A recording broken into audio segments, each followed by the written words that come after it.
Ovide Decroly, un nom synonyme d'innovation pédagogique, est né en Belgique en 1871.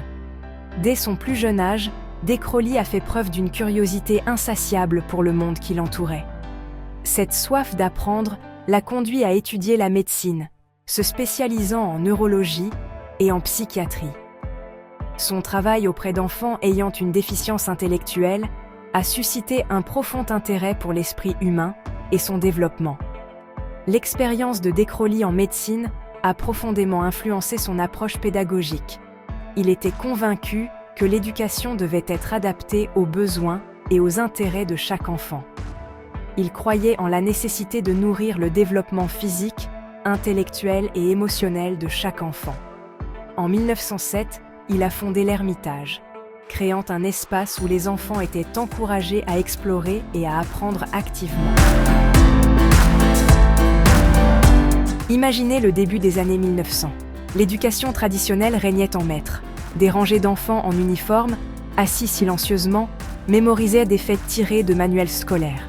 La créativité et l'individualité étaient souvent étouffées, remplacées par l'apprentissage par cœur et une discipline stricte. Cependant, ce système rigide était sur le point d'être remis en question.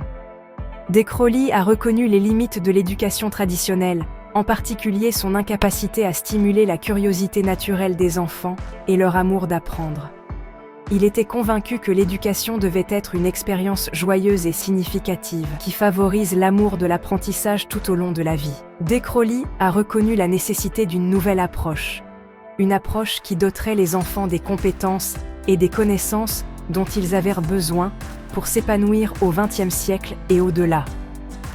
Sa pédagogie révolutionnaire, fondée sur l'observation, l'expérimentation et l'apprentissage actif, offrait une alternative convaincante. Au cœur de la pédagogie de Decroly se trouve un profond respect pour l'enfant en tant qu'individu. Il pensait que les enfants ne sont pas des vases vides à remplir de connaissances, mais des acteurs actifs de leur propre apprentissage. Decroly préconisait d'organiser l'apprentissage autour de centres d'intérêt, de thèmes ou de sujets qui suscitent naturellement la curiosité des enfants.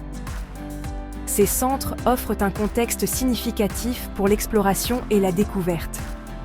Decroly était convaincu que les enfants apprennent mieux lorsqu'ils peuvent relier les nouvelles informations à leurs connaissances et à leurs expériences antérieures. Decroly encourageait les enfants à apprendre par le biais d'expériences pratiques, de l'observation et de l'expérimentation.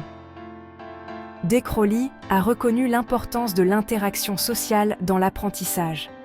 Ces principes constituent le fondement de la pédagogie révolutionnaire de Decroly.